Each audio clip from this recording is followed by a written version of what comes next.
આજે ગુજરાતના એ ગામ વિશે વાત કરવી છે જ્યાં 200 ઘર છે, જેમાં દરેક ઘરમાં તરવૈયાઓ છે. ગામના તળાવમાં સ્વિમિંગ લોકો શીખ્યા છે અને અનેકો મેડલો પણ પોતાના નામે કરી ચૂક્યા છે. તે ગામ ધાંગધ્રા તાલુકાના પ્રતાપપુર ગામે હળવદના રાજવી ચંદ્રસિંહે 1250માં તળાવ બંધાવ્યું હતું. અદ્ભુત કોતરણી અને બાંધકામ માટે પુરાતત્વીય મહત્વ ધરાવતું 180 મીટર લાંબુ અને 15 ફૂટ ઊંડું ચંદ્રાસર તળાવ ગામ લોકોની પાણીની સમસ્યાઓ દૂર કરે છે, પણ ગામના તરવૈયાઓ પણ તૈયાર કરે છે. ગામના શિક્ષક અને તરણકળા શોખીન કરશનભાઈ પટેલે આ તળાવમાં પ્રેક્ટિસ કરાવીને ગામના યુવાનોને તરવૈયા બનાવવાનું અભિયાન હાથ ધર્યું હતું. 1978થી તેમણે ગામના બાળકોને તરણ કળા શીખવવાનું શરૂ કર્યું છે. આ કારણે અંદાજે 200 ઘર અને 2500ની વસ્તી ધરાવતા પ્રતાપપુર ગામમાં ઘેર ઘેર તરવૈયાઓ છે. આ ગામના યુવાનોને તરવૈયા બનાવવાનું અભિયાન હાથ ધરાયું હતું. અત્યાર સુધીમાં આ ગામના યુવાનોએ રાષ્ટ્રીય કક્ષાની સ્પર્ધામાં 55 વાર ભાગ લઈને 6 મેડલ મેળવીને ડંકો વગાડ્યો છે. તેવી જ રીતે 1200થી વધુ તરવૈયાઓએ રાજ્ય કક્ષાની સ્પર્ધામાં ભાગ લઈને 60 મેડલ અને જિલ્લા કક્ષાની તરણ સ્પર્ધામાં 400થી વધુ મેડલ મેળવ્યા છે. નિવૃત્ત શિક્ષક દ્વારા ગામના નાના બાળકોથી લઈને યુવાનોને પણ દરરોજ સવારે અને સાંજે આ તળાવની અંદર તરતા શીખવે છે. સાથે બાળકો અને યુવાનો તળાવની અંદર વિવિધ પ્રકારની રમતો પણ રમે છે. કેશુભાઈ બોચિયા છે. હું ચંદ્રસર ગામનો વતની છું. હાલમાં અહીંયા સ્વિમિંગ હું નાનપણથી આ તળાવમાં સ્વિમિંગ શીખેલો છું અને રાજ્યમાં જિલ્લામાં સ્વિમિંગ કરેલું છે.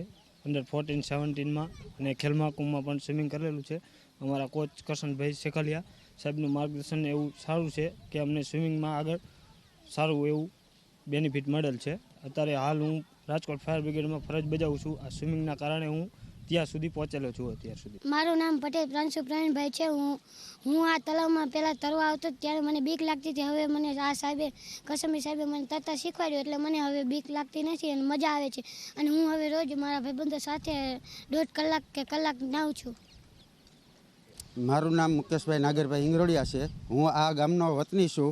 આ તળાવમાં જ હું સ્વિમિંગ શીખું છું અને અમારા સાહેબ કરશનભાઈ શેખલિયા અમને બધાને સ્વિમિંગ શીખવાડે અને તાલુકા લેવલે, જિલ્લા લેવલે, રાજ્ય લેવલે અને નેશનલ લેવલે પણ લઈ જાય છે. અને મને પણ સમુદ્ર તરણ સ્પર્ધામાં લઈ ગયેલા અને ત્યાં પણ મેં અંતર પૂરું કરેલું. તેમજ ખેલ મહાકુંભમાં પણ મેં મેડલ મેળવેલા જિલ્લામાં અને રાજ્યમાં. અને all India civil service swimming tournament 2004થી રમું છું.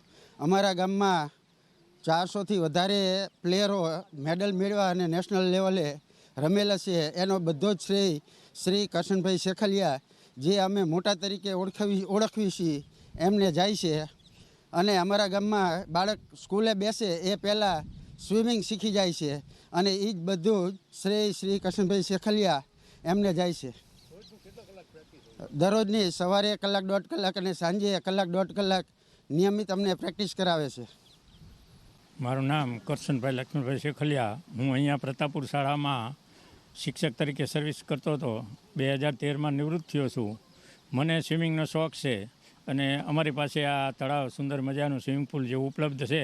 તેનો લાભ લઈ અને મેં સ્વિમિંગમાં આ ગામના શાળાના ઘણા બધા બાળકોને સ્વિમિંગ શીખવું છે, તૈયાર કર્યા છે. રાજ્ય લેવલે અને નેશનલ લેવલે પણ અમારા બાળકોએ ભાગ લઈ અને મેડલ મેળવેલા છે. આ ગામમાં 200 જેટલા ઘર છે. ભાગ્યે જ કોઈ એવું ઘર હશે કે જેના ઘરમાં દીકરો કે દીકરી સ્ટેટ લેવલ સુધી સ્વિમિંગમાં પાર્ટિસિપેટ ન કર્યું હોય. મારો શોખ છે એટલે મેં આ પ્રવૃત્તિ શરૂ કરી, પણ આ પ્રવૃત્તિથી આટલી બધી સફળતા મળશે એવી મેં કલ્પના નહીં કરેલી.